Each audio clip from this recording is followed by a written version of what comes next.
A paz do Senhor Jesus, meus irmãos.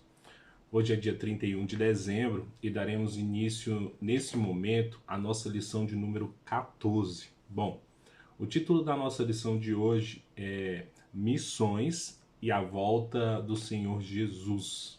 Bom, um tema excelente.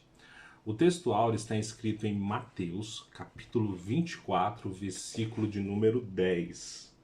Desculpa, versículo de número 14. Ele diz o seguinte, olha só. E este evangelho do reino será pregado em todo o mundo, em testemunho a todas as gentes, e então virá o fim. Do mesmo modo, a verdade prática diz o seguinte: a grande comissão deve ser cumprida antes do arrebatamento da igreja. Nessa lição, nós encerraremos o trimestre relacionando a ordenança bíblica da evangelização mundial com o retorno de Cristo. O caráter de urgência da obra missionária tem a ver com a perspectiva iminente da volta de Jesus.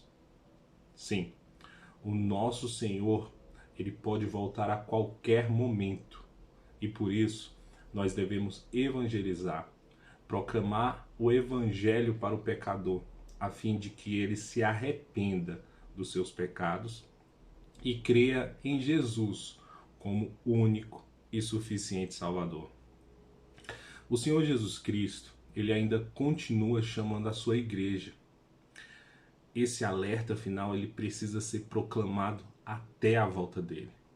Nessa última hora, a igreja neste mundo, uma nova geração de voluntários precisa responder a esse chamado universal, para que mais almas sejam salvas e estejam preparadas para ouvir a voz de Cristo quando nosso Senhor descerá do céu com alarido, com voz de arcanjo e com a trombeta de Deus. A nossa declaração de fé da Assembleia de Deus é aprovada pela Convenção Geral das Assembleias de Deus no Brasil, organizada pela Comissão de Teólogos e presidida pelo pastor Ezequias Soares. Ela trata sobre a igreja no capítulo de número 11. Eu vou fazer aqui uma breve leitura para os irmãos terem uma ideia dessa parte que se fala da igreja. Vamos lá? Diz o seguinte: entendemos que a função primordial da igreja é glorificar a Deus. Quer comais, quer bebais, ou façais qualquer outra coisa, fazei tudo para a glória de Deus. Isso está escrito em 1 Coríntios capítulo 10, versículo 31. Isso é feito por meio da adoração, da evangelização, da edificação de seus membros e do trabalho social. A igreja foi eleita para a adoração e louvor da glória de Deus, recebendo também a missão de proclamar o evangelho da salvação ao mundo todo, anunciando que Jesus salva, cura, batiza no Espírito Santo e que em breve voltará. O evangelho é proclamado a homens e mulheres, sem fazer distinção de raça, língua ou classe social, pois o campo é o mundo. Jesus disse: portanto, ide, fazei discípulos de todas as nações, e ser-me-eis testemunhas tanto em Jerusalém como em toda a Judéia e Samaria, e até aos confins da terra. Portanto, entendemos que é responsabilidade da igreja a obra missionária.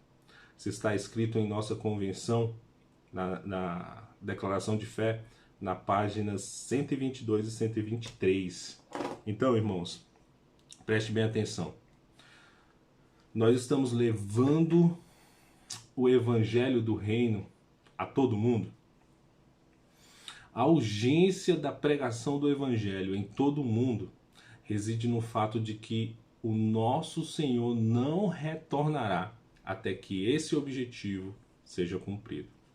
Como nós lemos em Mateus capítulo 24, versículo 14, que está escrito assim: e este evangelho do reino será pregado em todo o mundo, em testemunho a todas as gentes, e então virá o fim.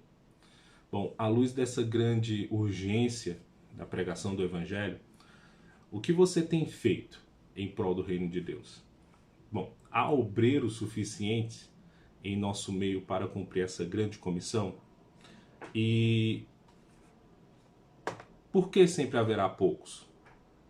Também temos um versículo para ler sobre isso. Ele diz o seguinte, lá em Lucas capítulo 10, versículo 2.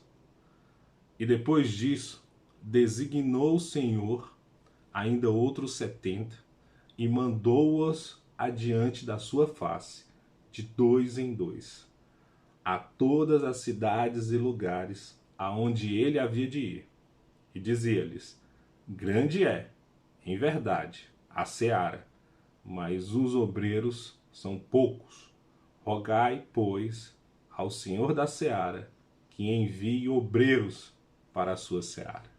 Isso é muito pesado, irmãos. É muito pesado. O que a gente tem feito? O que a gente tem feito? Jesus, ele admoesta todos os crentes a estarem sempre conscientes de que os perdidos têm uma alma eterna, de valor incalculável, e que terão de passar a eternidade ou no céu ou no inferno, e que muitos poderão ser salvos se alguém apenas lhes anunciar o Evangelho.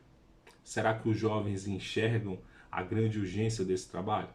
Estamos prontos a dar a nossa vida por esse trabalho? Se a igreja não atender ao apelo divino da grande comissão, se houver omissão por parte dos líderes da igreja, se alguém se dispuser a ir como missionário, se o mundo não receber o Evangelho nessa dispensação da graça, o Senhor Jesus Cristo ele voltará. Ele levará os que fizerem a sua vontade, mas deixará os negligentes e desobedientes à sua ordem.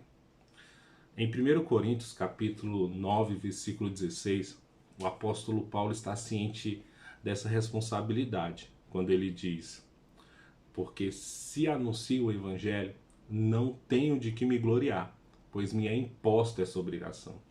E ai de mim se não anunciar o Evangelho. Irmãos, Paulo foi comissionado dessa maneira no momento da sua conversão. Se não pregar, sofrerá grandes aflições. Ele não explica a natureza dessas aflições, mas é suficiente perceber que o fracasso em pregar o Evangelho seria calamitoso para ele.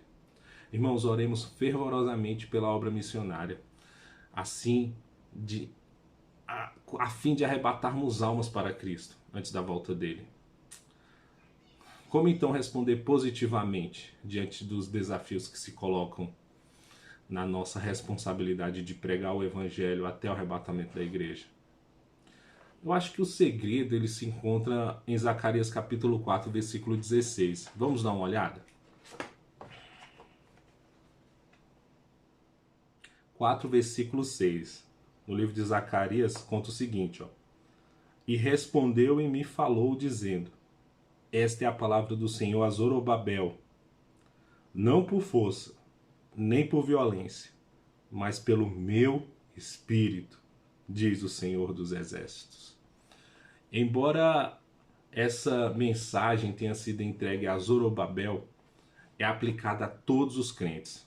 Zorobabel, governador de Judá, foi quem reconstruiu o templo de Jerusalém quando os israelitas voltaram do exílio. A construção enfrentou várias dificuldades. Ora, Zorobabel não desistiu. Deus enviou os profetas Zacarias, Ageu, no tempo do rei Dário, para encorajá-lo. Ageu repreendeu os israelitas por terem esquecido a obra do templo e os animou a voltar ao trabalho. Por outro lado, Zacarias encorajou Zorobabel, profetizando que ele veria o templo reconstruído. Por causa dos profetas, Zorobabel decidiu continuar o trabalho e conseguiu completar a construção do templo. Nem o poder militar, nem o poder político, nem forças humanas poderão efetivar a obra de Deus. Nós só conseguimos fazer a obra de Deus se formos capacitados pelo Espírito Santo. Isso é que é importante você entender nessa passagem. Jesus ele iniciou seu ministério no poder do Espírito e a igreja foi revestida pelo poder do Espírito Santo no dia de Pentecostes para cumprir a grande comissão. Deus espera que sejamos cheios do Espírito Santo, movidos pelo Espírito Santo, na força do Espírito Santo. Fomos levantados por Deus para servirmos nossa geração. Que o Senhor unja cada um de nós com seu Espírito. O poder que recebemos do Espírito Santo tem como finalidade nos capacitar para sermos testemunhas em todo o mundo. Não creio que Deus iria conceder à sua igreja um poder tão grande se fosse apenas para a igreja ficar dentro dos templos orando, cantando e ouvindo sermões.